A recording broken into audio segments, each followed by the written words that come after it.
আসসালামু আলাইকুম গাইস, কেমন আছেন সবাই? আশা করি প্রত্যেকেই নিজ নিজ অবস্থান থেকে আল্লাহর রহমতে ভালো আছে। আমি আল্লাহর রহমতে ভালো আছি। আমার সামনে রাইট নাও দাঁড়িয়ে আছে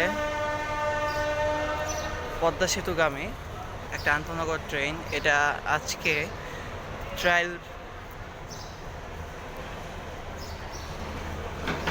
ট্রায়াল করা হবে পদ্মা সেতুর উপর দিয়ে নড়াইল হয়ে যশোর পর্যন্ত, সরি টু সে খুলনা পর্যন্ত। দেখতেই পাচ্ছেন এই ট্রেনটি আজকে ট্রায়াল করে আগামী ডিসেম্বরের 2 তারিখে এটা উদ্বোধন করা হবে। এটা দূরত্ব 173 কিলোমিটার কমে আসবে এই ট্রেনটির কারণে।